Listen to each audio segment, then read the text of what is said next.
Alhamdulillah,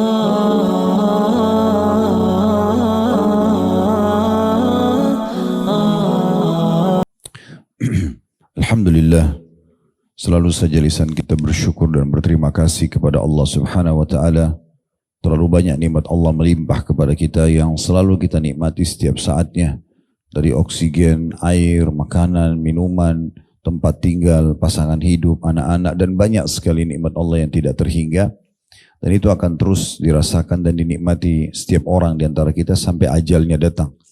Dijelaskan dalam sebuah hadis bahwasanya rezeki itu akan mengejar seseorang sebagaimana ajal mengejarnya.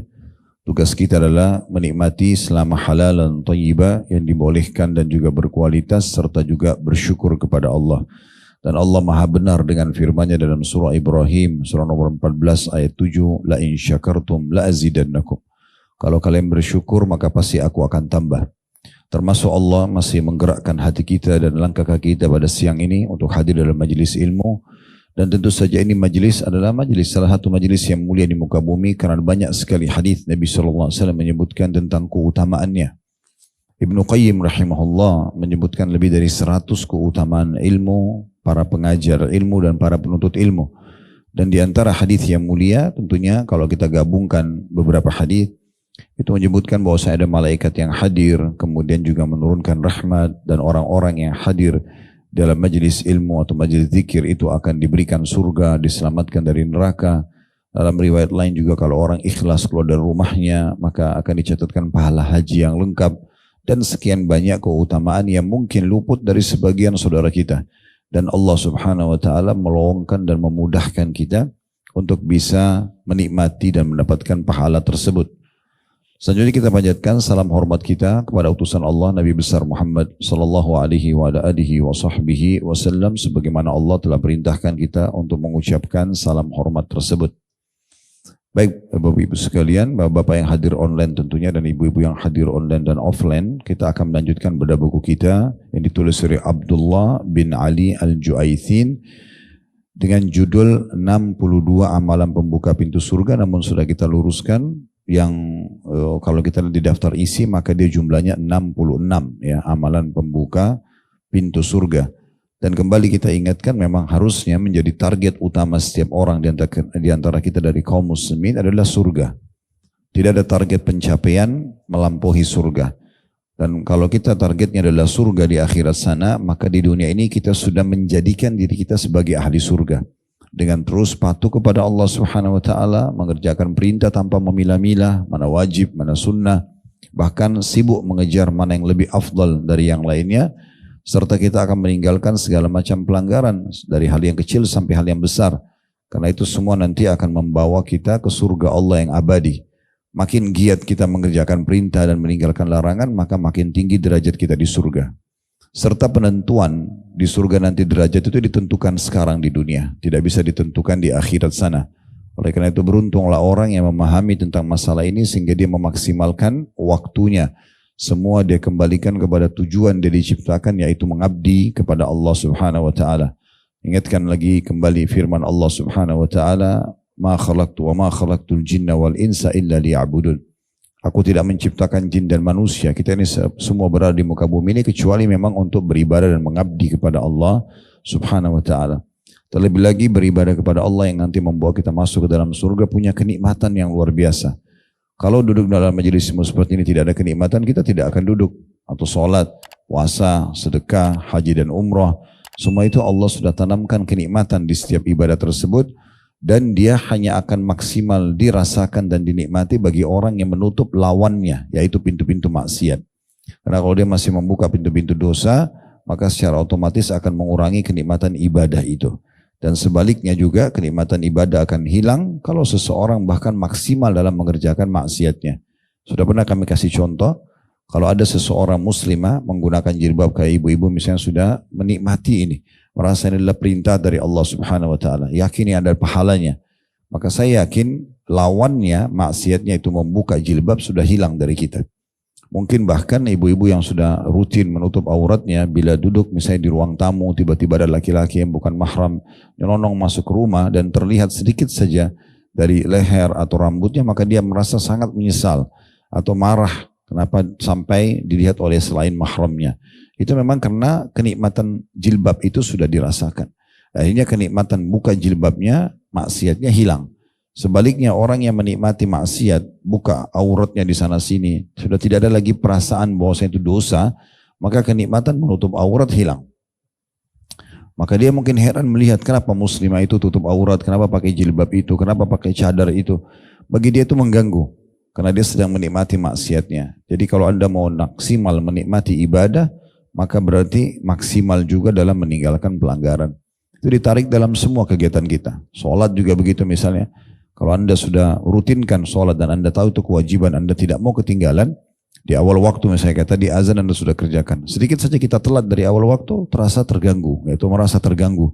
Apalagi kalau sampai kelewatan waktu sholat itu mungkin sudah kita rasa beban yang sangat berat. Karena menikmati sholat itu.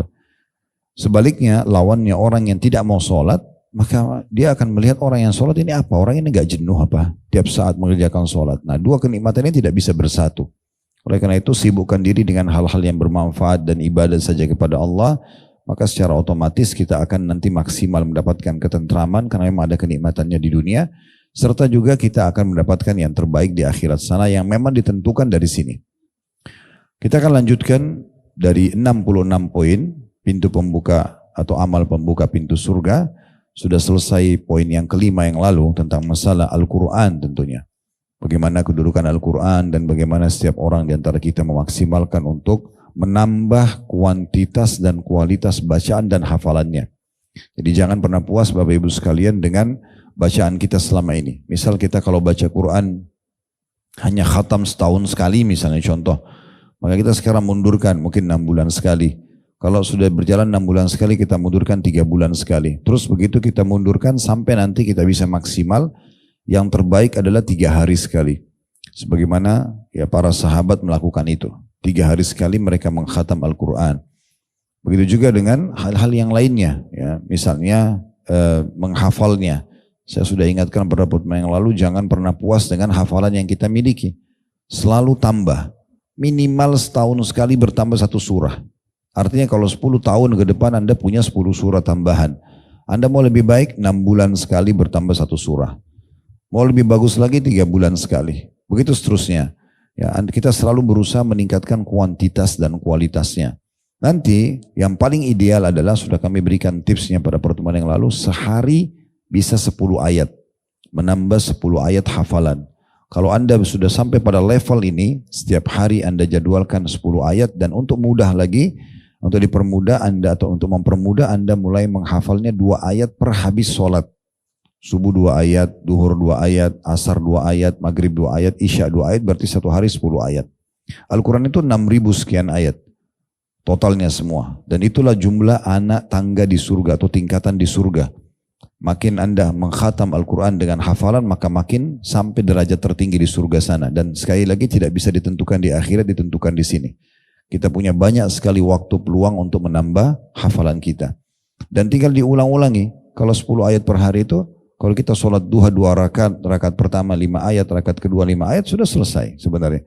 Bagaimana kalau kita baca di Qobliyah, di Ba'diyah, di sholat Qiyamul Lail, ya.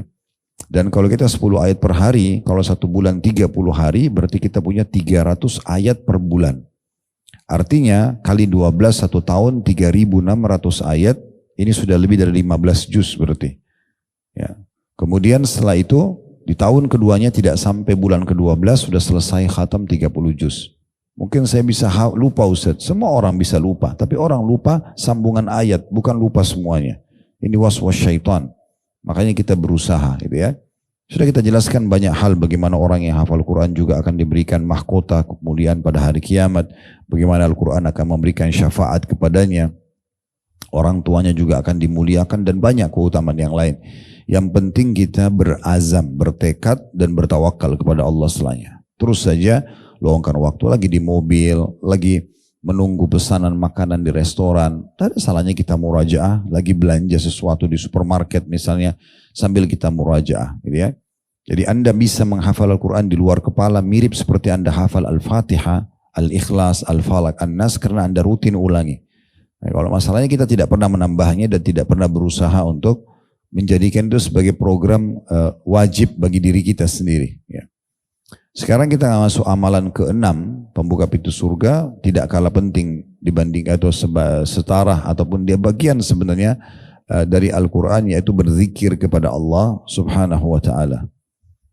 Penulis mengatakan di halaman 24, ada banyak hadis yang menjelaskan keutamaan berzikir kepada Allah dan bahwa ia merupakan salah satu penyebab seseorang masuk ke dalam surga. Di antara hadis tersebut adalah hadis yang menyebutkan keutamaan tasbih, subhanallah, tahmid, alhamdulillah, tahlil, la ilaha illallah, dan takbir, Allahu Akbar secara mutlak. Maksudnya dibaca kapan saja. Kapan saja. Lagi naik tangga, subhanallah, alhamdulillah, la ilaha illallah, Allahu Akbar, lagi di lift, lagi belanja, lagi apa, kita zikir, ya. Daripada hanya sekedar diam. Bahkan kita sambil menjauh orang saja, lisan kita masih bisa berzikir. Dan ini mulia sekali. Kita akan jelaskan atau dengarkan nanti bagaimana keutamaan membaca di antaranya zikir 4 ini kalau Anda gabungkan. Jangan pernah puas, sudah saya bahasakan tadi singgung masalah Al-Quran dengan apa yang kita miliki sekarang. Tapi targetkan bagaimana selalu kita tingkatkan kualitas dan kuantitasnya. Kalau kuantitas ini jumlah, tergantung ibadah itu bisa ditambah atau tidak. Seperti sholat wajib kan tidak bisa kita tambah. Misal sudah asar 4 rakaat, tidak bisa kita kerjakan 6 rakaat. Tetapi kalau ibadah-ibadah sunnah dan terbuka pintu untuk menambahnya, seperti memperbanyak jumlah zikir, seperti memperbanyak tadi jumlah ayat Al-Quran bacaannya, seperti memperbanyak hafalan Al-Quran, memperbanyak jumlah sedekah yang kita keluarkan, misalnya contoh, memperbanyak majelis ilmu dalam sehari, semua itu kan bisa kita tambah secara kuantitas. Nah, yang bisa ditambah kuantitasnya kita lakukan. Nah, diantaranya adalah zikrullah. Jadi jangan pernah puas dengan habis sholat baca 33 kali subhanallah, alhamdulillah, Allah Akbar. Itu bagian daripada zikir. Tapi tidak menutup kemungkinan kalau orang mau lebih besar, dia cari lagi hadis yang lain. Sebagai contoh misalnya ada hadis Nabi SAW, siapa yang membaca subhanallah 100 kali di pagi hari sebelum terbit matahari dan 100 kali di sore hari sebelum terbenam matahari, maka akan dicatatkan baginya pahala setara dengan bersedekah dengan 100 ekor unta. Kita bisa bayangkan kalau kita beli 1 ekor unta, mungkin harganya minimal 5.000 rial lah, ya. Kali ya 100, itu kan berarti 500.000 rial. 500.000 rial itu kalau dikali 4.500, itu berapa miliar jumlahnya, gitu ya. Itu hanya bisa kita dapatkan hanya dengan 3-4 menit berzikir subhanallah 100 kali. Jadi kami sarankan Bapak Ibu untuk membaca selepas sholat subuh, bukan 33 tapi 133. Khusus karena habis subuh ada anjuran hadis ini, gitu ya. Hadis ini disahihkan oleh Syekh Albani dalam Sahih At-Targhib wa Tarhib. Dan kata Nabi SAW lanjutannya, dan siapa yang membaca alhamdulillah 100 kali sebelum terbit matahari, maksudnya habis subuh, dan sebelum terbenam matahari, kalau sore, maka akan dicatatkan pahalanya setara dengan bersedekah dengan 100 ekor kuda dengan perlengkapan perangnya di jalan Allah. 1 ekor kuda ini mahal, yang dipakai perang, biasanya kuda terlatih. Kita tahu sekarang mungkin yang biasa berinteraksi dengan kuda ini, apalagi kalau kuda-kuda yang terlatih itu biasanya di atas miliar, 1 miliar, 2 miliar harganya. Bayangkan kalau kita dengan membaca alhamdulillah saja setiap pagi 100 kali. Ya, sebelum terbit matahari, artinya habis sholat subuh, maka sama kita sudah menyiapkan 100 ekor kuda berperang di jalan Allah. Kalau kita baca sore lagi nanti, sebelum terbenam matahari habis asar, dapat lagi 100 ekor kuda. Seperti bersedekah dengan 100 ekor kuda. Jadi sehari bisa 200 ekor kuda. Kalau tadi subhanallahnya 100 ekor unta di pagi hari, 100 ekor unta di sore hari. Berarti 200 ekor unta per hari. Dan lanjutannya kata Nabi SAW, dan siapa yang membaca Allahu Akbar 100 kali sebelum terbit matahari, habis subuh. Dan ini kan termasuk zikir pagi, zikir sore, zikir sholat. Subhanallah, alhamdulillah, Allah Akbar dibaca 33 kali. Maka tadi saya bilang disempurnakan 133. Kata Nabi SAW, dan siapa yang membaca 100 kali Allahu Akbar sebelum terbit matahari dan sebelum terbenam matahari, maka dia seperti atau setara bersedekah dengan membebaskan 100 orang budak. 100 orang budak. Dan siapa yang membaca la ilaha illallah wahdahu la syarikalah lahul mulku wa lahul hamdu wa huwa ala kulli syai'in qadir 100 kali di pagi hari sebelum terbit matahari, dan 100 sebelum terbenam matahari, maka dia akan datang hari kiamat membawa amal, tidak ada orang yang menyamai pahalanya kecuali orang yang berbuat seperti dia atau lebih. Ini tidak akan mengambil waktu kalau Anda sudah rutin, antara 15 sampai 20 menit sudah selesai semuanya. Tapi kita bisa dapat, bayangkan ya jumlah yang Anda sedekahkan. Tidak ada salahnya hal seperti ini Anda coba hitung-hitung sendiri, searching di Google harga seekor unta. Misal, anggaplah ambil harga unta termurah. Lalu Anda kali 100, ya di pagi hari, kali 100 sore hari, artinya kali 200 saja. Itulah jumlah yang Anda dapatkan hanya dengan membaca subhanallah 100 pagi 100 sore. Anda bisa juga searching kuda yang dipakai berperang, mungkin ada gambar-gambarnya juga Anda bisa lihat. Anda tahu berapa harganya sekarang. Saya sangat yakin kuda-kuda ini di masa kita sekarang biasa dipakai lomba, karena dipakai berperang ini berarti kuda terlatih. Itu pasti di atas 1 miliar, gitu ya. Kali 100, gitu kan. Itu kan banyak sekali, berarti 100 miliar. 100 miliar kalau kali 2, karena 200 kita disuruh baca, berarti 200 miliar per hari. Akumulasi dalam 1 bulan, 1 tahun, 10 tahun, berapa banyak yang kita dapatkan pahala melimpah, ya. Itu contohnya. Jadi kedudukan zikrullah ini besar sekali. Keutamanya sayang sekali kalau seandainya ada orang yang tidak memaksimalkan waktunya dalam hal ini. Baik, kita dengarkan di antara keutamaan tasbih, tahmid, tahlil dan takbir, subhanallah, walhamdulillah, wa la ilaha illallah, Allahu akbar, adalah hadits Ibnu Mas'ud radhiyallahu anhu. Dan hadits ini ada footnote di bawah, diriwayatkan oleh Tirmidzi, bahwasanya baginda Nabi SAW bersabda, laqitu lailata usriya bi Ibrahim faqal ya Muhammad aqri'u ummataka minni salam wa akhbirhum anna al-jannata tayyibatut turbati azbatul ma'i wa annaha qi'an wa anna girasaha subhanallahi walhamdulillahi wa la ilaha illallah wallahu akbar. Aku bertemu dengan Ibrahim, kata Nabi Muhammad SAW, pada malam Isra, maksudnya Nabi Ibrahim alaihissalam. Lalu ia pun berkata, Nabi Ibrahim berkata kepada Nabi Muhammad alaihi wassalatu wassalam, ya Muhammad, sampaikan salamku pada umatmu dan sampaikan, katakan juga kepada mereka bahwasanya surga itu mempunyai tanah yang sangat baik serta air yang tawar dan jernih. Ia merupakan hamparan tanah yang datar dan tidak ada tanamannya, dan yang akan menjadi tanamannya adalah kalimat subhanallah walhamdulillah wa la ilaha illallah wallahu akbar. Untuk memperjelas ini, saya langsung bacakan dulu hadits nomor 2 yang di bawahnya dan hadits nomor 3, nanti baru kita ambil pelajarannya sekaligus ya. Hadits di bawahnya dari Jabir radhiyallahu anhu, ia berkata bahwa Nabi SAW bersabda, man qala subhanallahil azim wa bihamdi gurizat lahu nakhlatun fil jannah. Siapa yang membaca subhanallahil azim wa bihamdi, maha suci Allah yang maha agung dan segala puji baginya dan segala puji baginya, akan ditanamkan baginya satu pohon kurma di surga. Berarti pohon-pohon yang ada di istana di surga itu tergantung daripada kadar banyaknya Anda berzikir. Maka akan diberikan pohon. Artinya makin banyak orang berzikir, nanti di istana kita di surga akan sangat banyak pohon-pohon tersebut. Ini membaca subhanallahil azim wa bihamdi sekali saja dapat satu pohon surga. Anda tinggal hitung sendiri. Tidak ada sulitnya ini. Subhanallahil azim wa bihamdi, subhanallahil azim wa bihamdi. Terus Anda ulang-ulangi 10 kali aja misalnya. Nah, kalau Anda habis sholat 5 waktu atau lagi ada waktu lowong, maka Anda dapat 10 pohon kurma di surga, ini bukan di dunia ya. Dan perlu Anda garis bawahi, pohon kurma ini termasuk pohon yang mahal ya. Di Timur Tengah sekarang, kalau ada orang punya mobil mewah, rumah yang besar, itu masih dianggap biasa karena standar mereka punya begitu.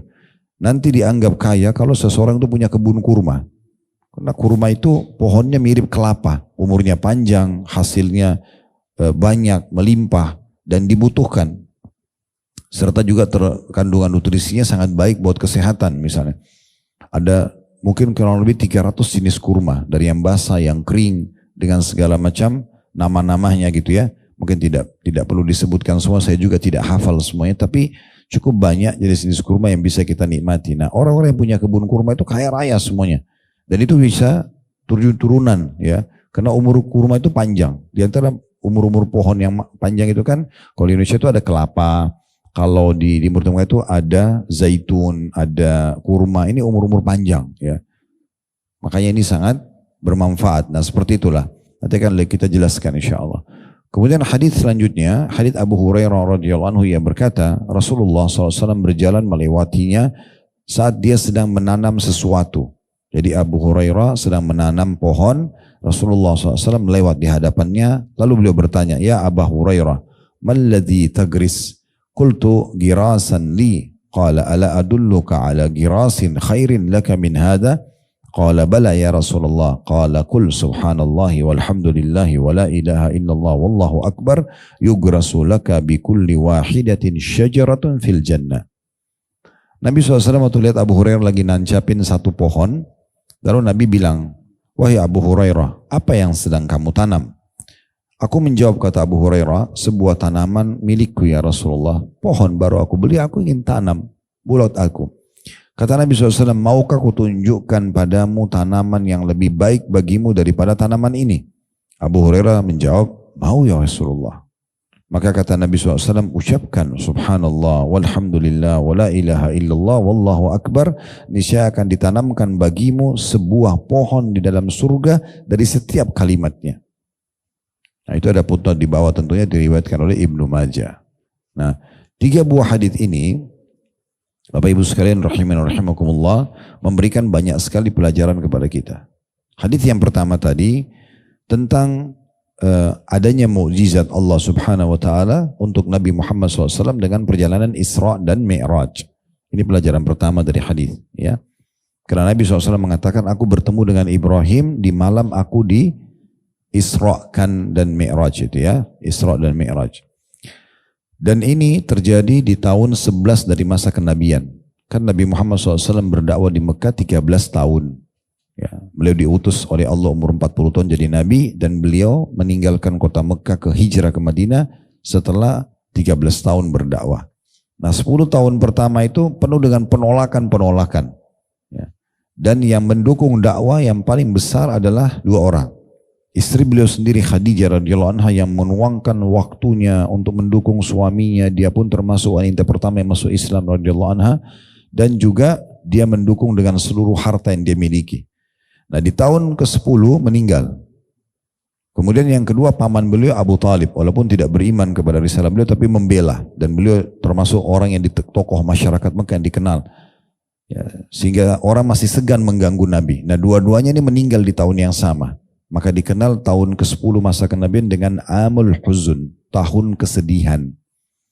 Nah di saat itu Nabi SAW pun lihat di Mekah sudah tidak ada harapan. Beliau keluar ke kota Taif, coba mendakwahi orang di sana. Tapi pamannya Abu Lahab mendahului beliau, kemudian menyampaikan kepada orang-orang Taif bahwasanya akan datang ponakan saya nanti, dan dia seorang penyihir yang bisa memisahkan antara suami istri, dia banyak berdusta dan segala macam. Akhirnya terjadi penolakan di Taif. Dan Nabi SAW bukan hanya ditolak tapi dilempari kaki beliau. Setiap kaki yang diangkat itu dilempari oleh masyarakat sehingga berdarah-darah, dan beliau diusir dari kota Taif. Nah dalam kondisi letih seperti itu, beliau duduk di bawah sebuah pohon. Kemudian malaikat Jibril datang dan mengatakan, wahai Muhammad, setelah Nabi tentu berkata, ya Allah, kemanakah arah hidupku sekarang? Nabi SAW manusia juga. Apakah ke musuh yang akan menyusahkanku, atau ke masa depan yang belum jelas? Tetapi kalau seandainya engkau tidak murka padaku ya Allah, aku tidak akan peduli. Tetap aku akan lanjutkan dakwah ini. Maka Jibril datang lalu mengatakan, hai Muhammad, Allah telah mendengar doamu dan keluhanmu, dan sekarang turun bersamaku malaikat penjaga gunung. Seluruh gunung di muka bumi ini dia yang jaga. Kamu tinggal perintahkan. Kalau kau ingin, maka semua gunung-gunung 2 kota ini, Taif sama Mekah, diratakan sehingga habis semua 2 kota ini dan dakwamu akan menyebar. Atau kamu bersabar dan dakwamu juga akan menyebar. Maka Nabi SAW mengatakan, aku bersabar dan semoga dari keturunan mereka akan keluar orang-orang yang beriman kepada Allah Subhanahu wa taala. Dan benar, doa Nabi mustajab. Ya. Akhirnya lahir dari Al-Walid ibn Mughirah, musuh Islam yang sangat luar biasa, Khalid bin Walid. Ya. Al-Walid meninggal dalam keadaan kafir, tapi anaknya beriman, Khalid bin Walid, dan jadi panglima perang yang sangat terkenal. Dari Abu Jahal yang dikenal dengan Fir'aunnya umat ini, ada Ikrimah bin Abi Jahal yang selama hidup selalu ikut sama ayahnya memerangi kaum muslimin, tapi akhirnya dapat hidayah di pembebasan kota Mekah. Kemudian tokoh Mekah sendiri Abu Sufyan masuk Islam dan anak-anaknya juga ikut masuk Islam. Muawiyah, Yazid ini masuk Islam dan menjadi raja-raja Islam setelah meninggalnya Nabi SAW dan bahkan pendiri dinasti pertama dalam Islam dikenal dengan dinasti Umayyah. Kemudian banyak sekali tokoh-tokoh Mekah ya. Dari kota Taif juga lahir di Mekah itu juga ada Safwan bin Umayyah bin Khalaf. Umayyah bin Khalaf tokoh Quraisy yang meninggal terbunuh di Badr ya. Ini yang menyiksa Bilal. Ya, kemudian terbunuh di Badr, anaknya Safwan dapat hidayah juga. Dari kota Taif keluar Abu Hurairah yang meriwayatkan hadis ini kepada kita. Jadi ini salah satu orang yang keluar dari kota Taif yang tadinya menolak dakwah Nabi SAW. Tapi intinya untuk Nabi bersabar. Nah untuk menghibur Nabi SAW, Allah Subhanahu Wa Taala memberikan dua kejadian besar. Yang pertama masuk Islamnya jin Nusaibin namanya. Ini sudah kami jelaskan di kajian Sirah Nabawi. Jadi waktu orang manusia banyak nolak dakwah beliau, Allah datangkan jin-jin yang beriman pada Nabi. Ini kalau Bapak Ibu mau lebih jelas bisa mencari di searching di Google atau langsung masuk ke Khalid Basalamah Official, diklik logonya, cari playlist tadi kajian Sirah Nabawi. Setelah ketemu diklik, nanti cari saja tentang kejadian masuk Islamnya jin Nusaibin. Insya Allah ada semua itu. Yang jelas itu kejadian, dan yang kedua kejadian Isra dan Mi'raj. Nah itu hiburan kedua Allah Subhanahu Wa Taala kepada Nabi Muhammad SAW. Lihatlah yang kamu dakwakan selama ini loh. Penyampaian dari sang Raja Alam Semesta Allah Subhanahu Wa Taala. Maka diperlihatkanlah surga, neraka. Beliau naik ke langit. Datang kuda burak yang bisa terbang dalam sekejap mata, di mana matanya ya melihat maka sampai kakinya di sana. Kejadian yang luar biasa spektakuler dari Isra dan Mi'raj, dan Allah sudah namakan surah nomor 17 dalam Al-Quran surah Al-Isra gitu ya. Nah di antara kejadian yang unik pada saat itu adalah bertemunya Nabi SAW dengan ruh para nabi-nabi.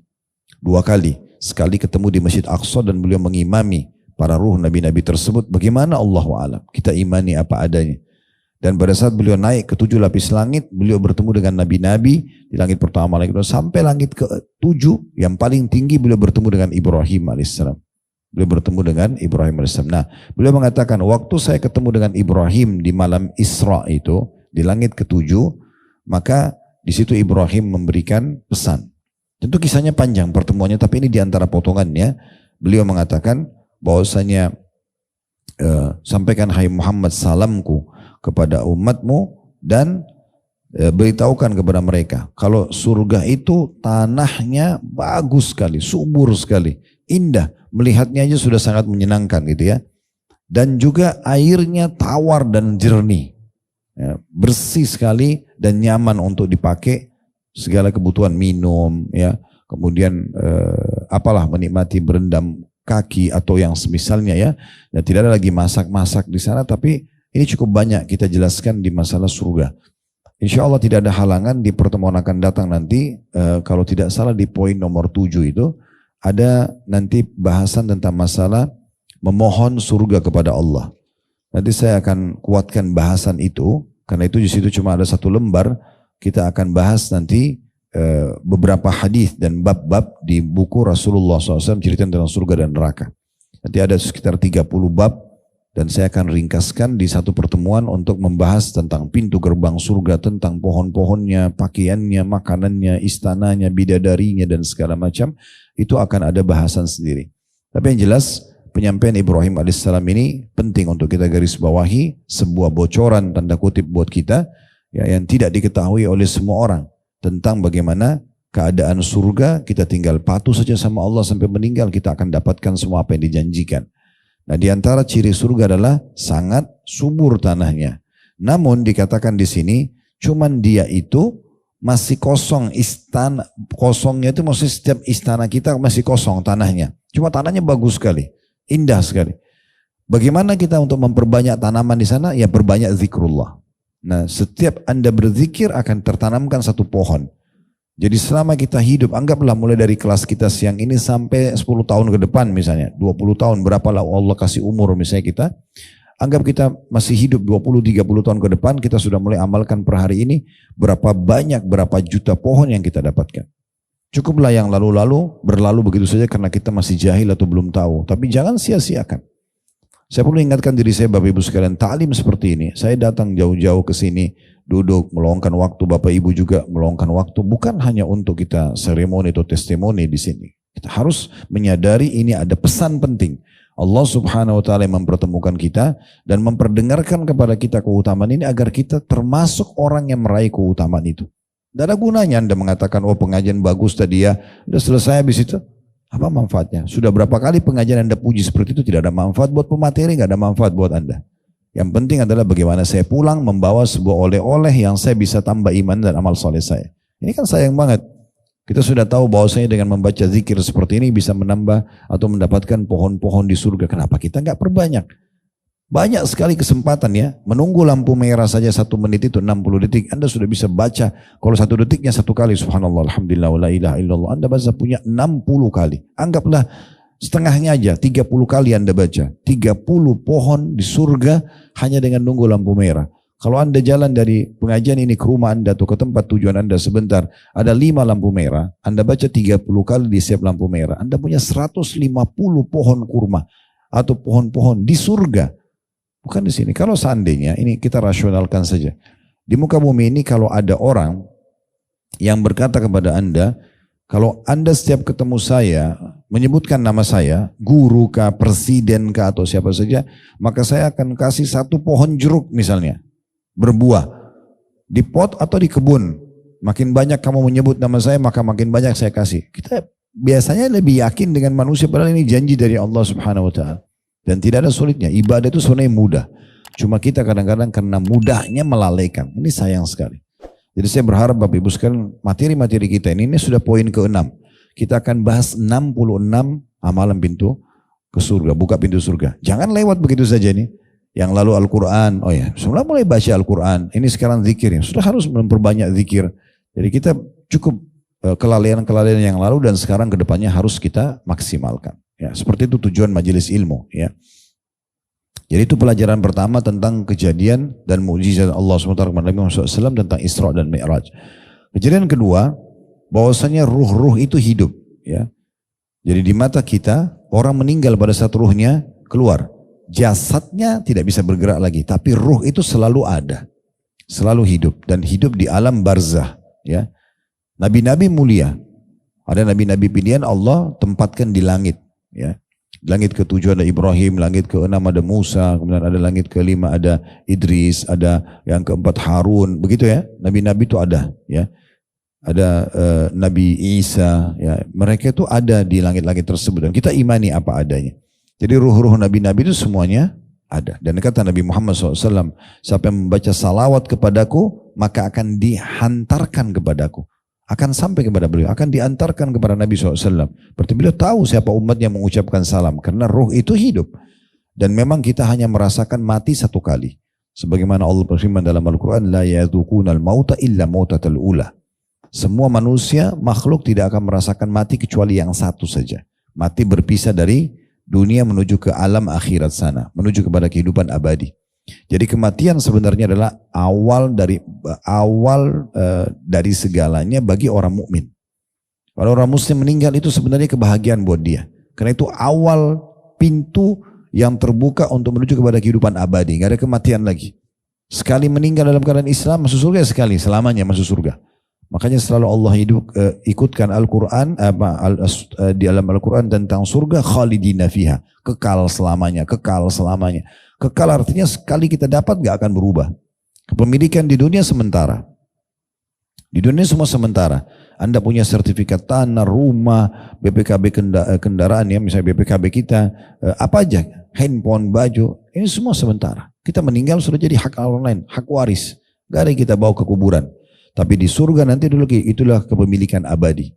Sayangnya kita banyak peduli dengan yang akan kita tinggalkan dan kita lupa akhirat sana yang kita akan miliki abadi. Sebagai contoh misalnya bab sedekah. Ya, Nabi SAW pernah berkata kepada para sahabatnya, sesungguhnya harta kalian yang sebenarnya adalah yang kalian sedekahkan semasa hidup kalian. Karena itu dibawa kepada akhirat sana. Kita akan lihat harta tersebut dalam bentuk balasan di surga. Dan harta yang bukan milik kalian adalah yang kalian tinggalkan buat ahli waris. Kita taruh di tabungan, meninggal akhirnya mereka yang menikmatinya. Kita tidak menikmati karena kita tidak sedekah, tidak bantu jihad. kayak teman-teman Palestina, tidak bangun masjid, tidak segala macam, itu sayang banget. Ya. Makanya kita harus memahami baik-baik kaidah-kaidah syar'i seperti ini. Kemudian selanjutnya yang ketiga, bagaimana disebutkan di sini cirinya. Maaf, tadi masih ada tambahan yang kedua, bahwasanya ruh para nabi-nabi itu hidup, dan ruh itu hidup secara umum semuanya setelah meninggal, walaupun jasadnya sudah tidak bergerak lagi ya. Kemudian pelajaran yang ketiga adalah bagaimana Nabi Ibrahim alaihissalam, dan ini faktanya dan datanya memang seperti itu. Karena kita orang-orang muslimin landasannya adalah beriman. Beliau mengirimkan salam buat kita semua, dan ini salam ini berlaku sampai hari kiamat. Dari sini keluar sebuah hukum, bolehnya orang kirim salam, memang gitu. Sampaikan salam saya ya, itu boleh. Ya, karena Nabi Ibrahim AS mengatakan, sampaikan salamku pada umatmu. Ya, itu dibolehkan. Pelajaran yang keempat yang diambil adalah ciri khas atau salah satu ciri surga, tanahnya subur. Ya.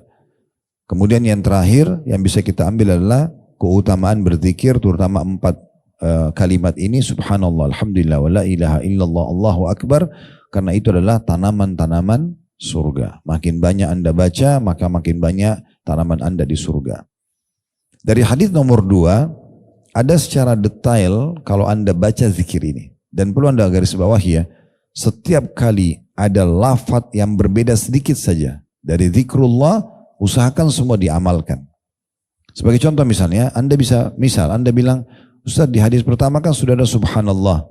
Kalau gitu saya cukup baca itu saja. Di hadis kedua ada subhanallahil azim wa bihamdi. Apa saya pilih salah satunya? Jawaban kami baca semuanya. Baca semuanya. Dan bedakan mana yang dibaca, misalnya habis sholat subhanallah 33. Jangan Anda mengatakan, oh kalau gitu saya baca 100 aja. Toh 33 bisa masuk di 100 karena tadi ada hadis yang Ustaz sebutkan masalah 100. Enggak. Baca 133. Gitu kan? Anda habis sholat disunnahkan baca ayat kursi sekali. Kata Nabi SAW, siapa yang baca ayat kursi setiap habis sholat wajib, sholat 5 waktu, maka tidak ada yang menghalangi antara dia dan surga kecuali kematian. Tapi kalau pagi, ada zikir pagi, dimulai juga dengan ayat kursi. Apakah cukup baca sekali? Anda baca 2 kali. Ya. Baca 2 kali. Ada hadis yang menyebutkan tentang misalnya, siapa yang membaca salawat kepadaku sekali, maka Allah akan membacakan salawat kepadanya 10 kali. Pertanyaannya kalau dalam majelis begini, berapa kali kita bilang Nabi SAW, Nabi SAW. Apakah saya baca sekali atau setiap disebutkan nama Nabi saya sebutkan? Nah setiap nama Nabi disebutkan. Kenapa kalau 1 kali baca salawat dapat 10 kali salam dari Allah, dalam majelis begini kita bisa ulangi misalnya 50 kali. Kenapa kita nggak dapat yang 500 aja? Kan gitu. Karena 10 kali 50, 500 kan gitu. Kenapa hanya dapat 10? Kan itu contohnya. Jadi jangan sampai setan masuk di bab itu, pintu itu, sehingga membuat kita lalai dari meraih banyak pahala gitu ya. Jadi hadis nomor 2 memang ada perbedaan lafaz. Jadi artinya Bapak Ibu baca subhanallah, alhamdulillah, wa la ilaha illallah, Allahu akbar, ini ada pohon sendiri yang akan diberikan di surga. Berapa jumlahnya ya dan segala macam itu dijelaskan di hadis nomor 3 tadi. Hadis nomor 3 nanti akan kita masuk ke hadis itu ya. Insya Allah sebentar, karena di hadits nomor 3 itu dijelaskan kalau subhanallah, alhamdulillah, wa la ilaha illallah, Allahu akbar akan ditanamkan untuk mewahai Abu Hurairah sebuah pohon di dalam surga dari setiap kalimatnya. Artinya subhanallahnya 1 pohon kurma, ya alhamdulillah 1 pohon, maaf bukan disebutkan kurma situ, 1 pohon, kemudian alhamdulillah 1 pohon, la ilaha illallah 1 pohon, Allahu akbar. Jadi subhanallah, alhamdulillah, wa la ilaha illallah, Allahu akbar itu adalah 4 pohon. Kalau Anda baca 10 kali, 40 pohon. Anda baca ya 100 kali, berarti Anda tinggal hitung akumulasinya gitu ya. Ini keutamaan yang sangat besar. Jadi ada memang lafaz subhanallahil azim wa bihamdi ya. Ini termasuk yang dibaca sekali saja akan mendapatkan pohon kurma di surga. Dan pelajaran yang lain ya, selain ini pelajaran tambahan ya di hadits nomor 2, baik kita tambahkan di faedah tadi atau kita khususkan faedah sendiri di hadits nomor 2. Faedah pertamanya adalah tentang masalah keutamaan zikir subhanallahil azim wa bihamdi, yang kalau dibaca akan mendapatkan pohon di surga atau pohon kurma di surga. Pelajaran yang kedua, adanya ya, buah-buahan di surga. Nanti akan kita jelaskan di pertemuan akan datang lebih panjang lebar insyaAllah di masalah bahasan surga. Tapi ini hanya sama dari sisi nama saja. Kalau Anda baca surah Ar-Rahman ada disebutkan tentang buah delima, buah kurma ya. Dalam surah Al-Waqiah ada pisang di surga itu ya. Disebutkan buah-buahan ini ya. Ada minuman-minuman ya, ada minuman madu di surga itu. Dalam surah Muhammad disebutkan ada 4 lautan atau sungai di surga, air tawar yang manis, kemudian madu yang tersaring, kemudian minuman anggur yang tidak memabukkan, dan susu yang tidak pernah basi. Nah ini semua dari sisi nama sama, tapi beda rasa dan beda bentuk. Makanya kata Nabi SAW tentang salah satu buah kurma di surga, satu buahnya besarnya seperti tempayan, ya, tempat makan yang besar. Warnanya lebih putih dari susu dan rasanya lebih manis daripada madu. Ya. Jadi memang berbeda. Dan dia bahkan disebutkan lebih lembut dari buih. Jadi sangat lembut untuk dikonsumsi. Jadi beda. Ya. Begitu juga dengan buah-buah yang lainnya. Begitu juga dengan fisik kita berbeda, pakaian kita berbeda. Walaupun paras wajahnya sama, gitu ya. Tetap paras wajah kita seperti ini, tapi Allah berikan kesempurnaan lebih dan kita kembali kepada postur ayah kita Adam alaihissalam 60 siku ke langit. Itu juga itu akan kita paparkan tentang bagaimana ciri fisiknya ahli surga. Jadi namanya sama, seperti istana, ya tapi beda bentuk istananya. Seindah apapun istana di dunia tidak akan pernah sama dengan indahnya istana di surga. Ya. Itu contoh. Sebab dalam hadis disebutkan bahwasanya istana orang atau orang yang paling rendah di surga itu adalah seperti raja 10 kali raja terkayanya dunia. Raja terkaya dunia Nabi Sulaiman alaihissalam, tidak ada di atasnya beliau. Ya. Maka 10 kalinya itu orang terendah di surga. Bagaimana orang yang pertengahan, bagaimana orang yang sangat tinggi derajatnya. Itu tentu penentuannya dari tangan Anda masing-masing. Mau giat gak beribadah? Mau bertobat dan meninggalkan dosa gak? Sehingga akhirnya kita bisa dapat derajat-derajat yang tinggi itu. Mumpung masih hidup. Ya, seperti itu gambarannya. Kemudian hadits nomor 3. Ada pelajaran kita bisa ambil. Yang pertama adalah keutamaan Nabi SAW dan bagaimana pedulinya beliau terhadap umatnya dan sahabatnya.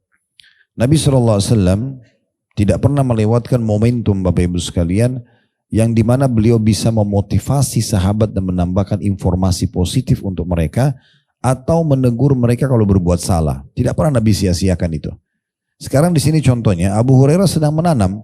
Kita bayangkan kalau kita sedang hadir di masa itu, Abu Hurairah sedang tanam pohon dan tidak ada hubungannya sama hukum agama gitu ya.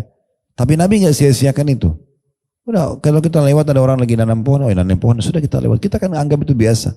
Tapi Nabi SAW menggunakan itu momentum untuk menyampaikan kepada Abu Hurairah informasi tentang surga. Karena kebetulan dia nggak mungkin tanam pohon kecuali dia lagi suka pohon itu kan gitu. Maka disampaikan oleh Nabi SAW tentang masalah ada pohon-pohon di surga loh dengan cara baca zikir seperti ini misal. Nah ini metode yang sangat baik dan menarik ya. Jadi kalau ada teman-teman Anda, kerabat Anda punya anak-anak di rumah, pasangan hidup melakukan perbuatan positif, dukung mereka. Dukung, kasih positif, dukungan positif, Masya Allah bagus gini ya, semoga istiqomah dan segala macam. Karena dukungan kita ini bisa saja menjadi motivasi buat dia dan akhirnya kita raih pahala juga dari perbuatan dia. Betul juga kalau dia berbuat salah maka kita ingatkan ya. Kita ingatkan apakah kekurangan dari ibadah supaya dia sempurnakan atau dia buat maksiat supaya dia bertaubat. Nah ini semua pelajaran penting yang bisa ambil dari sikap Nabi Muhammad SAW dalam menegur Abu Hurairah. Pelajaran kedua, Abu Hurairah ini, ya, tentang Abu Hurairah. Abu Hurairah ini seorang sahabat Nabi yang sebenarnya masuk Islam agak telat ya. Tetapi orangnya sangat rajin. Sangat rajin. Beberapa waktu sebelum Nabi SAW meninggal, beliau masuk Islam. Tapi beliau termasuk laki-laki yang paling banyak meriwayatkan hadis. Ya. Ribuan hadis beliau ambil dari Nabi SAW karena memang tiap hari bersama Nabi. Tiap hari dia menukil dari Nabi SAW apa yang Nabi sampaikan kepada beliau. Sehingga akhirnya beliau menjadi perawi hadis dari kalangan laki-laki yang terbanyak. Ya, bahkan jumlah hadis yang diriwayatkan Abu Hurairah mengalahkan hadis yang diriwayatkan oleh Aisyah radhiyallahu anha yang merupakan istri Nabi SAW. Ini menandakan Bapak Ibu sekalian tidak ada kata terlambat untuk belajar. Jangan bilang, oh saya baru hijrah kemarin. Nah itu nggak ada urusan. Oh hijrah kemarin. Berapa banyak orang baru hijrah kemarin, baru seminggu sebulan lebih baik daripada orang yang tadinya memang tidak hijrah dari awal, sudah lahir dalam keadaan Islam atau bahkan sudah coba menjaga gitu ya. Yang penting sekarang Allah melihat upaya kita. Nah, orang yang berupaya Allah akan berikan keberkahan. Jadi tidak ada kata terlambat ya dari hidup Abu Hurairah. Dan nama beliau adalah Abdurrahman ibn Sakhr. Abdurrahman ibn Sakhr radhiyallahu anhu, julukannya Abu Hurairah atau Abu Hirrah. Ini pernah kami jelaskan panjang lebar di serial Sahabat, Tablik Akbar serial Sahabat Abu Hurairah. Kami sarankan Bapak Ibu sekalian masuk ke media kami di Khalid Basalma Official, download semuanya itu. Ya, di-download kisah-kisah sahabat. Sudah lebih dari 50 orang sahabat kami bedah. Biografinya, ya, keutamaannya, cerita masuk Islamnya kalau memang dia dari non-muslim, kemudian bagaimana perjuangannya dalam Islam, bagaimana dia istiqomah, itu di-download dan dengarkan. Ya, dulu di flash disk atau di hard disk, colok aja di mobil. Jadi bisa nyala setiap starter mobil, nyala lagi, bersambung lagi. Mendengar cerita itu penting ya. Kami juga sudah kembangkan di Blok M dan kami ajak Bapak Ibu yang belum hadir setiap Sabtu kedua. Habis duhur, antara duhur ke asar. Memang agak ramai masjidnya, bisa 10.000, Masya Allah orang yang hadir penuh. Karena memang masjid menampung sampai 10.000 sampai 12.000-an sekarang setelah perluasan gitu ya. Tetapi memang keutamaan majelis ilmu itu beda. Makin ramai orang datang kita juga makin semangat gitu ya. Nah itu ada kita bedah. Kalau nggak bisa sempat hadir di masjidnya bisa dengarkan online-nya. Buat catatan saja, note dia setiap Sabtu pekan kedua. Hadis duhur antara duhur ke asar. Nah itu sekarang kami selang-selingkan antara serial sahabat sama serial nabi-nabi.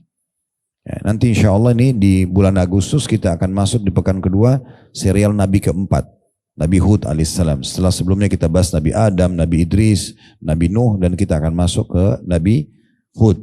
Dan ini penting ya, karena tidak semua saya lihat teman-teman kita ini membahas tentang masalah mereka secara detail. Namanya, kalau ada nama istrinya, anak-anaknya, bagaimana dakwahnya, kemudian bagaimana perjuangannya, siapa saja, atau bagaimana penolakan yang terjadi, bagaimana akhir daripada hukuman Allah kepada umatnya yang membangkang dan seterusnya. Ini bisa diambil pelajaran. Nah Abu Hurairah ini salah satu tokoh sahabat yang sudah kami bedah. Kalau Bapak Ibu mau lebih jauh dengar tentang orang ini yang mulia ini, maka Anda bisa dengarkan di serial kami. 2,5 jam. Rata-rata 2,5 jam sampai 3 jam kita bahas tentang serial sahabat dan nabi-nabi ini. Itu selalu kami mulai 12:30, selesai di azan asar. Gitu ya. Nah itu cuman kadang-kadang ada cuma 2-3 pertanyaan. Sisanya semua materi padat sekali. Download, dengarkan anak-anak. Ya, bagikan kepada teman-teman di share. Yang penting ambil langsung dari media kami setelah kami angkat, karena itu sudah melalui proses edit, maka Anda boleh gratis bagikan kepada orang-orang. Jadikan sebagai materi penambahan iman kita. Pelajaran ketiga yang bisa diambil adalah keutamaan orang yang menanam tanaman. Ya, ini juga ada keutamaan sendiri ya Bapak Ibu sekalian. Karena kata Nabi SAW, tidak ada seorang muslim yang menanam satu pohon saja. Satu pohon di dunia, pohon apa saja.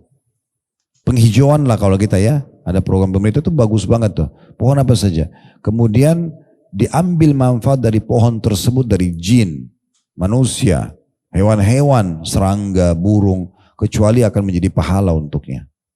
Makanya Ibnu Umar radhiyallahu anhu itu di akhir hidup beliau, rambutnya sudah putih semua, alisnya putih, jenggotnya putih. Ini juga sahabat sudah kami bedah di serial sahabat ya, Abdullah bin Umar. Rumah ini luar biasa. Dia menanam sebuah pohon, saudara tua sekalian, beliau tanam pohon kurma lagi. Pohon kurma lama baru berbuah. Orang-orang banyak tidak paham, orang-orang banyak bertanya pada dia, wahai Ibnu Umar, Anda menanam pohon ini, kapan Anda nikmati? Maka beliau menjawab dengan ilmunya. Ya, beliau mengatakan, kalau saya tidak sempat menikmati, maka akan dinikmati oleh orang sesudahku. Aku ingin pahala dari mereka. Maka itu bagus sekali. Ya, Anda datang kepada kerabat misalnya, atau pesantren, misal Anda nyumbang pohon mangga, pohon apa gitu ya, penghijauan di sana atau buah-buahan yang bisa jadi hasil pesantren atau sayur-sayuran, semua itu besar sekali pahalanya. Ya, itu punya keutamaan, dan Anda kalau searching di Google tentang keutamaan menanam tanaman itu sangat banyak artikel yang menulis, dan juga tidak asing juga di visual dan audio di media, di Instagram, di Facebook, di YouTube banyak sekali asatidz kita yang sudah menjelaskan itu. Pelajaran keempat yang bisa diambil adalah keutamaan subhanallah, alhamdulillah, wa la ilaha illallah, Allahu akbar. Karena setiap potongan kalimatnya, subhanallah berdiri sendiri akan dapat satu pohon, walhamdulillah dapat satu pohon, wa la ilaha illallah satu pohon, Allahu akbar juga satu pohon, dan ini semua di surga. Kita akan dapatkan di surga. Baik, kita masuk sekarang di masih masalah zikir, keutamaan zikir pada kondisi tertentu. Terdapat pula beberapa hadis yang menjelaskan keutamaan zikir-zikir pada kondisi-kondisi tertentu. Di antaranya adalah sebagai berikut.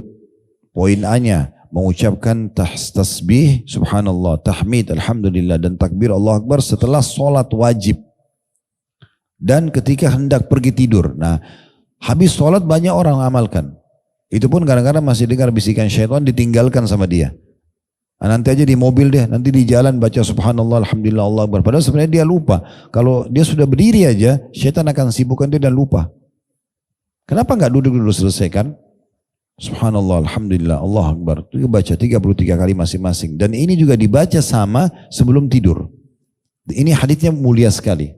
Ya, saya harap hadits ini setelah kita baca Bapak Ibu sekalian, tolong direnungi baik-baik dan diamalkan. Ilmu itu akan punya berkah kalau diamalkan, dan dalam mengamalkan dipaksakan. Harus dipaksa dibuatin program. Mulai malam ini, hari ini, habis sholat saya akan baca zikir subhanallah, alhamdulillah, Allah Akbar, dan sebelum tidur, kalau perlu buat alarm atau pengingat di handphone kita, sebelum tidur harus baca ini. Ya. Nah, ini keutamaan besar sekali. Coba kita lihat ya. Dari Abu Hurairah radhiyallahu anhu, ini masih sahabat tadi yang sempat kita singgung ya. Beliau berkata, ja'al fuqara'u ila Nabi sallallahu alaihi wasallam faqalu dhahaba ahlud duthuri minal amwali bid darajatil ula wan na'imil muqim. Yusalluna kama nusalli wa yasumuna kama nasum wa lahum fadlu min amwalin yahujjuna biha wa ya'tamiruna wa yujahiduna wa yatasaddaqun. Faqala ala uhaddithukum bima in akhadtum bihi adraktum man sabaqakum. Walam yudrikkum ahadun ba'dakum wa kuntum khaira man antum baina dhahranayhim illa man amila mithlahu tusabbihuna wa tahmaduna wa tukabbiruna khalfa kulli salatin 33 fakhtalafna bainana faqala ba'duna nusabbihu 33 wa nahmadu 33 wa nukabbiru 34 فرجعت إليه فقال تقول سبحان الله والحمد لله والله أكبر حتى يكون منهن كلهن 33. Orang-orang fakir, kata Abu Hurairah, dia cerita tentang keadaan pada saat itu ya, waktu Nabi SAW masih hidup. Orang-orang fakir mendatangi Nabi SAW, lalu mereka berkata begini, para ahli dusur, maksudnya orang-orang yang kaya, pergi dengan membawa derajat yang tinggi dan kenikmatan yang abadi. Maksudnya mereka dengan hartanya bisa membeli surga. Suka sedekah dan seterusnya dapat derajat tinggi di surga. Karena mereka miskin, mereka nggak punya harta. Jadi mereka melihat poin ini luput dari orang-orang miskin itu. Mereka, kata orang-orang miskin ini tentang orang kaya, mereka mengerjakan sholat sebagaimana halnya kami mengerjakan. Artinya sama-sama dapat pahala sholat. Dan berpuasa sebagaimana kami puasa. Tetapi mereka orang-orang kaya itu mempunyai keutamaan berupa harta sehingga mereka mampu menunaikan haji, umroh, dan mereka bisa berjihad di jalan Allah Subhanahu wa taala dan bersedekah secara umum. Itu dengan harta. Rasulullah SAW bersabda, maukah kalian kuberitahukan tentang amalan yang bila kalian kerjakan, niscaya kalian akan menyusul orang-orang kaya yang mendahului kalian dan kalian tidak akan disusul oleh orang-orang setelah kalian. Maksudnya ada amal kalau mau mengimbangi perbuatan orang-orang kaya dengan hartanya bisa. Karena Nabi SAW mengatakan kalian akan menjadi orang yang terbaik di antara mereka kecuali bila ada yang melakukan hal yang sama, yaitu dengan kalian mengucapkan zikir subhanallah walhamdulillah wallahu akbar setiap selesai sholat sebanyak 33 kali. Lalu kata Abu Hurairah, di antara kami ya, saling berselisih pendapat. Sebagian dari kami ada yang mengatakan kita bertasbih sebanyak 33 kali, bertahmid 33 kali, dan bertakbir 34 kali.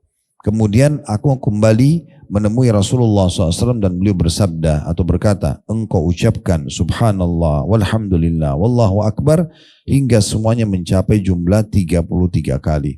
Hadis ini diriwayatkan oleh Bukhari dan juga Muslim. Kita coba dulu membaca setelahnya baru kita ambil faidah di halaman 28. Ahlud dusur adalah orang-orang kaya yang mempunyai banyak dan melimpah harta. Ibnu Hajar al-Asqalani rahimahullah berkata bahwa maksud dari perkataan Nabi ad-darajatil ula, derajat-derajat yang tinggi, bisa bermakna fisik, yakni tingkatan-tingkatan yang ada di surga, dan bersifat maknawi, yaitu ketinggian kedudukan di sisi Allah Subhanahu wa taala. Nah, dari hadits ini, Bapak Ibu sekalian, kita bisa lihat banyak sekali pelajaran yang bisa diambil ya. Yang pertama yang bisa diambil pelajaran dari sini, kedudukan Abu Hurairah radhiyallahu anhu karena beliau menceritakan kronologis hadis ini kepada kita. Dan ini satu tradisi yang kami biasa terapkan di metode, bukan tradisi sebenarnya, metode dalam menyampaikan ilmu. Kalau ada hadis yang misalnya Abu Hurairah berkata dia mendengarkan dari Nabi SAW. Nah di sini karena dia sampaikan, Nabi SAW sampaikan langsung ke inti hadis, kita tidak sebutkan metode yang kami gunakan. Abu Hurairah punya keutamaan khusus. Tapi kalau Abu Hurairah misalnya, dari Abu Hurairah, kayak cerita hadits ini ya, lalu diceritakanlah orang miskin datang, lalu kemudian berkata pada Nabi, lalu Nabi ajarkan ini. Kan bisa saja Abu Hurairah langsung masuk ke inti bahasan hadisnya kan. Nabi sampaikan, bacalah subhanallah, alhamdulillah, Allah akbar 33 kali masing-masing habis sholat, maka pahalanya menyaingi sedekahnya orang kaya. Kan bisa saja begitu. Tapi beliau ceritakan kronologis itu. Mungkin bagi orang yang di masa itu hidup tidak terlalu penting bagi dia. Tapi bagi kita yang hidup sekarang, kita tidak hadir di masa itu, kita tahu, oh ternyata hadis Nabi disebutkan kejadiannya begitu ya. Nah gitu. Nah ini punya keutamaan tersendiri. Kronologis hadis ini penting ya. Bagi orang-orang yang datang setelahnya. Ternyata kita bisa lebih meresapi kejadian bagaimana Nabi SAW menyampaikan hadis tersebut. Dan dalam Al-Quran, kalau ada ayat Al-Quran punya sebab turun, dikenal dengan sabab nuzul, maka lebih baik Anda faham sebab nuzulnya supaya faham maksud Allah di tujuan ayat tersebut. Lalu dalam hadis ada namanya sabab urut, sebab disebutkan hadis. Nah ini seperti ini sebab urutnya. Ya, ternyata pertanyaan orang miskin kepada Nabi dan minta agar diajarkan amal yang bisa menyamai orang-orang kaya. Pelajaran yang kedua, tentang bolehnya seorang muslim bertanya kepada orang yang faham agama, amalan apa kira-kira yang lebih baik buat saya kerjakan? Anda tanya begitu. Misalnya Anda lihat, ada teman saya itu, sudah lama banget dia beribadah. Sholat malamnya sudah 30 tahun berjalan. Saya baru mau sholat sekarang. Bagaimana caranya saya nyaingi pahala dia? Misal contoh. Ya, bisa Anda tanya, mungkin Anda disampaikan teori. Kan gitu. Di antara hadis yang pernah kami sampaikan adalah, kita bisa meraih amalan-amalan orang dengan niat dan doa kita. Kalau masih ingat pernah saya sampaikan itu. Sebagai contoh misalnya, kita berdoa, ya Allah, setelah alhamdulillah wassalatu wassalamu ala rasulillah, sesungguhnya sahabatku fulan atau fulana misalnya, sudah 30 tahun salat malam ya Allah. Dan selama 30 tahun ini saya lalai. Tapi ya Allah, aku mohon dengan kemahamurahanmu, jangan haramkan aku dari pahala seperti dia, jangan halangi aku dari pahala dia dengan niatku ini. Kalau seandainya engkau memberikan aku keimanan, ilmu seperti dia, aku akan lakukan yang sama. Kalau kita berdoa tulus begitu, bisa saja Allah kasih kita pahala sama dengan dia walaupun sudah 30 tahun berlalu.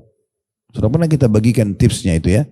Anda lewatin masjid, kayak itu hari saya kasih contoh Masjid Istiqlal. Sayang banget kalau Anda lewat mengatakan, oh itu masjid bagus ya, besar ya, bisa nampung sekian kapasitasnya, dibangun oleh dulu tokoh-tokoh nasional misalnya Soekarno, rahimahullah dan teman-temannya, contoh. Ya itu Anda mengatakan, apa manfaatnya? Tidak ada manfaat buat Anda, tidak ada manfaat bagi yang pendirinya. Kita tidak hidup di masa itu, pembangunan Istiqlal. Mungkin ada di antara kita yang belum lahir bahkan, misal.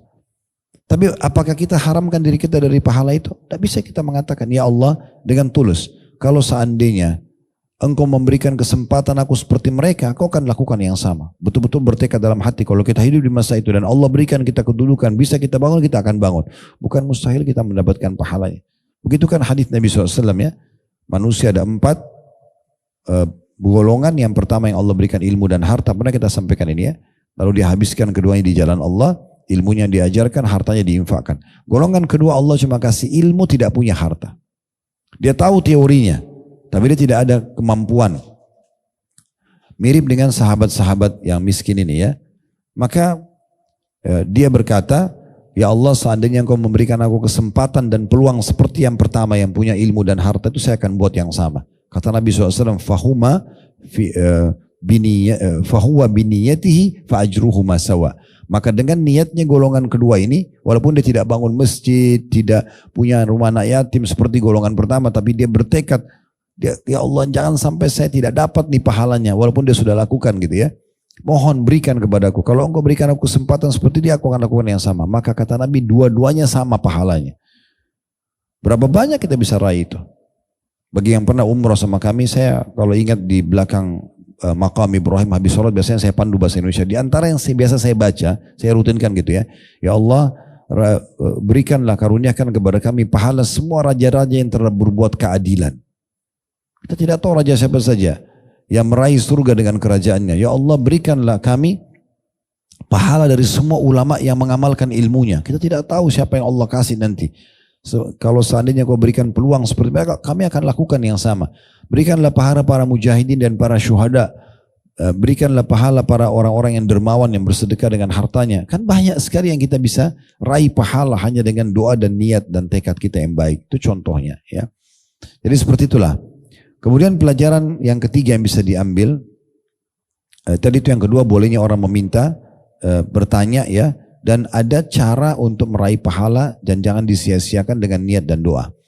Pelajaran yang ketiga, keutamaan orang-orang yang kaya dan mampu bila mereka bisa memaksimalkan hartanya, ya. Itu kan kelebihan, ya. Tidak semua orang dikasih harta. Banyak orang yang tidak diberikan harta oleh Allah atau belum diberikan oleh Allah SWT harta. Di sini mereka bisa disebutkan oleh orang miskin ini.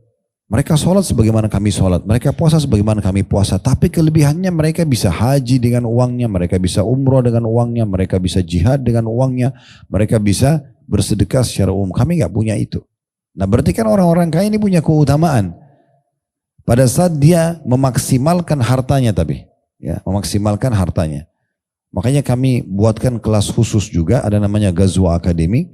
Itu memang khusus seminar sehari dari jam 8 pagi sampai jam 5 sore. Kalau Bapak Ibu ada yang berminat ikut, nanti kita ada di awal September insya Allah di hotel di Park Hyatt, ya, di Jakarta Pusat. Kita akan buat acara itu. Ada Ghazwa Akademik 1, Ghazwa gitu. Ghazwa Akademik 1 itu kami menyebutkan Bapak Ibu sekalian 42 alasan menjadi orang kaya dalam Islam.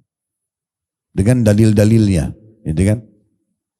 Dan nanti di Ghazwa Akademi 2 kita akan menyebutkan banyak sekali tentang masalah keutamaan transaksi dalam Islam, ya. Mana transaksi yang dibolehkan, mana yang tidak dibolehkan, dan berbagai macam jenis hadis-hadis yang disampaikan oleh Nabi SAW akan kita paparkan pada kesempatan itu. Dan memang punya keutamaan, tapi kapan mereka punya keutamaan? Kalau mereka beribadah maksimal, sholat seperti orang miskin sholat, puasa seperti orang miskin puasa, zikir seperti orang miskin zikir, tapi mereka punya kelebihan uang yang mereka sedekahkan. Nah itu kan, dengan haji, dengan umroh yang berulang-ulang mereka kerjakan dengan sedekah, berarti otomatis mau lebih tinggi daripada mereka, lebih tinggi dari orang-orang miskin. Dalam riwayat lain, di sini penulis tidak tulis Bapak Ibu sekalian, bahwasanya orang-orang miskin ini mengamalkan ini. Subhanallah, alhamdulillah, Allah Akbar 33 kali. Lalu didengar oleh orang-orang kaya. Maka mereka mengamalkan juga. Lalu orang miskin ini datang lagi kepada Nabi sambil mengatakan, ya Rasulullah, mereka mengamalkan apa yang Anda ajarkan. Karena kan mereka bilang, tolong ajarkan lagi kami amalan yang lain. Gitu ya. Maka kata Nabi SAW, dzalika fadlullah yu'ti man yasha. Itu karunia Allah, Allah berikan siapa yang dia inginkan. Dan dia tidak bisa lagi saya buat apa-apa. Udah itu berarti Allah kasih taufiknya. Makanya untuk mendapatkan derajat ini, kalau Allah sudah gabungkan Anda punya ilmu agama dan Anda punya harta, maka maksimalkan semua di jalan Allah Subhanahu wa ta'ala. Kemudian pelajaran yang keempat yang bisa diambil tentang kedudukan bertasbih, bertahmid dan bertakbir, terutama selepas sholat 5 waktu. Ya. Dan disebutkan jumlahnya 33 kali. Bisa dipisah subhanallah 33, alhamdulillah 33, Allah Akbar 33, atau dibaca subhanallah, alhamdulillah, Allah Akbar, terus dibaca 33 kali. Berarti sudah sama-sama, semua sama, jadi 99 gitu ya. Jumlahnya masing-masing, otomatis ya. Dalam riwayat lain, siapa yang membaca selepas sholat subhanallah 33, alhamdulillah 33, Allah Akbar 33, lalu menyempurnakan 100 dengan la ilaha illallah wahdahu la syarikalah, lahul mulku wa lahul hamdu wa huwa ala kulli syai'in qadir, akan diampuni dosanya walaupun sebanyak buih di lautan. Walaupun sebanyak buih di lautan. Maka seperti itu kurang lebih keutamaan zikir ini. Dan ini menjadi inti bahasan kita membaca pada saat kita mau atau selepas sholat 5 waktu ya, selepas sholat 5 waktu. Baik, kita akan masuk sekarang ke poin penutup ya hadis ini. Dan kedepannya kita akan lanjutkan nanti di poin B, C, D ya, E, masih ada beberapa jenis-jenis zikir tertentu yang akan kita bahas nanti di pertemuan akan datang insya Allah. Sekarang kita masuk ke hadis kedua di poin A ini. Hadits Abdullah bin Amr radhiyallahu anhuma bahwasanya Nabi SAW bersabda, khaslatani aw khallatan la yuhafidhu alaihima abdun muslimun illa dakhala al-jannah, huma yasirun wa huwa ya'malu bihima qalil. Yusabbihu fi duburi kulli salatin ashran wa yahmadu ashran wa yukabbiru ashran. Fadhalika khamsuna wa mi'atun bil lisan wa alfun wa khamsumi'ati fil mizan wa yukabbiru arba'an wa thalathin idha akhadha majja'ah wa yahmadu thalathan wa thalathin wa yusabbihu thalathan wa thalathin fadhalika mi'atun bil lisani wa alfun fil mizan. فلقد رأيت رسول الله صلى الله عليه وسلم يعقدها بيده قالوا يا رسول الله كيف هو يسير ومن يعمل بهما قليل قال يأتي أحدكم يعني الشيطان في منامه فينومه قبل أن يقوله ويأتيه في صلاته فيذكره حاجته قبل أن يقولها. Ada dua sifat atau kebiasaan kata Nabi SAW yang tidaklah seorang hamba muslim senantiasa mengamalkannya melainkan ia akan masuk surga. Keduanya mudah tapi sedikit sekali yang mengamalkannya, yaitu bertasbih atau mengucapkan subhanallah setiap selesai sholat 10 kali, bertahmid alhamdulillah 10 kali, bertakbir Allahu Akbar 10 kali ya, setelah sholat 5 waktu. Hingga berjumlah 150 kali.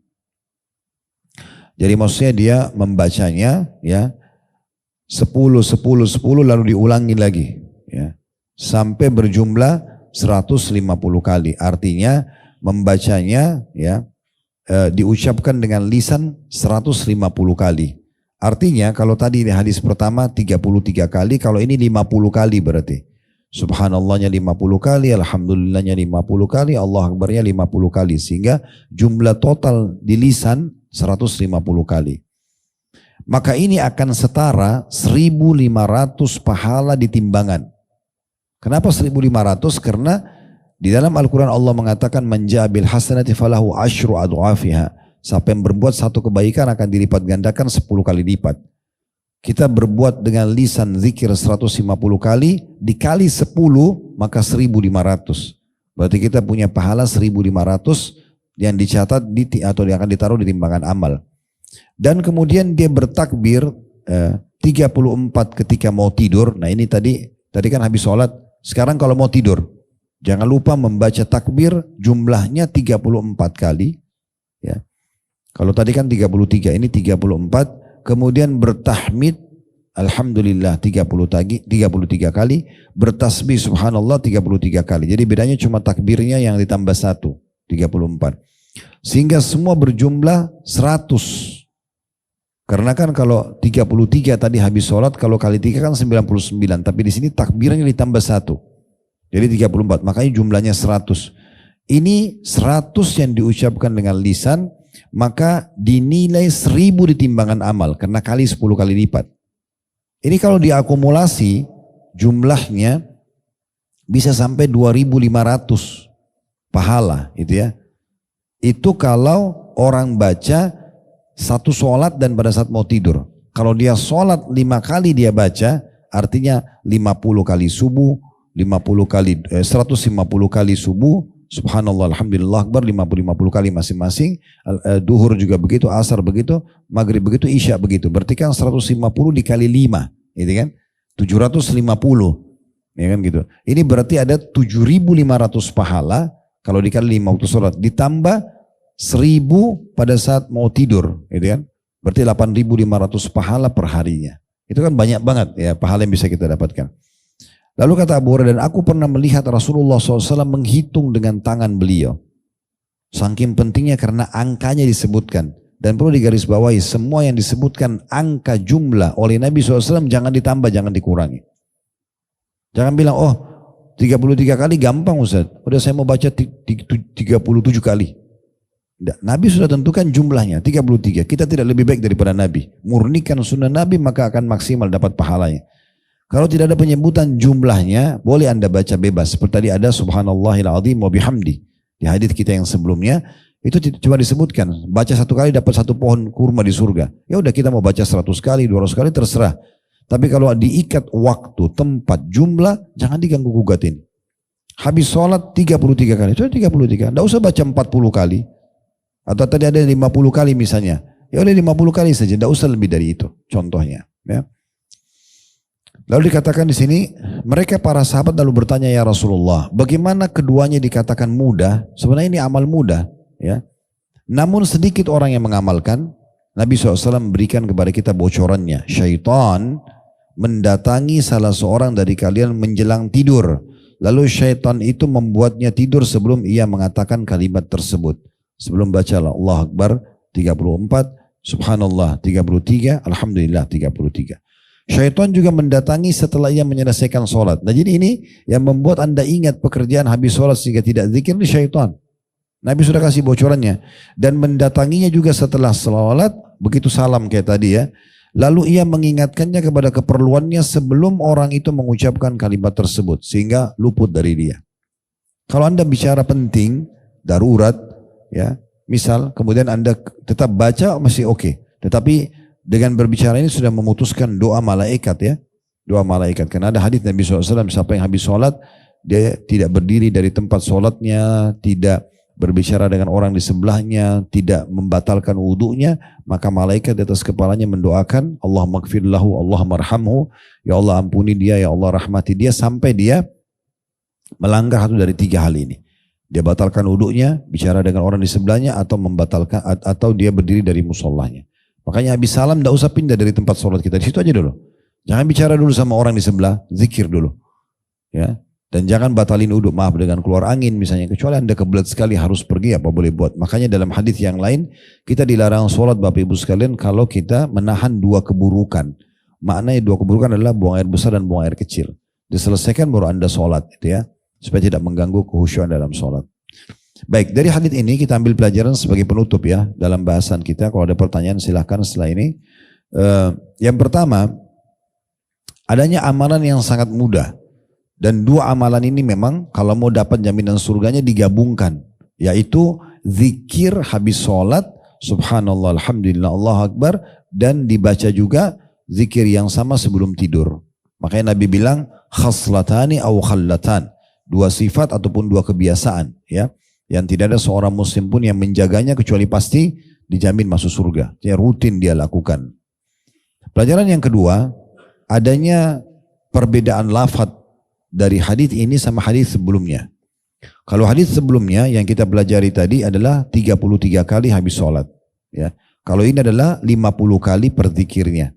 Karena dia 10 kali, dia ulangi lagi kata Nabi SAW sampai jumlahnya mencapai 150. Kalau kita bagi berarti 50 subhanallah, 50 alhamdulillah, 50 Allahu Akbar. Ya. Anda pilih salah satunya. Kalau kami sih menyarankan lebih baik kita milih yang 50. Ya. Karena memang kalau 50 berarti yang 33 sudah masuk. Tapi kalau kita baca 33 berarti yang 50 luput dari kita gitu ya. Nah ini satu fikih yang perlu difahami. Kemudian pelajaran yang ketiga yang bisa diambil ya. Bagaimana amal soleh itu dilipat gandakan 10 kali lipat. Semua amal soleh dilipat gandakan 10 kali lipat. Bahkan bisa lebih daripada itu tergantung kadar keikhlasan Anda. Ya. Dan bagaimana Anda memarketingkan ibadah itu. Sudah pernah kami sampaikan dan mengemasnya.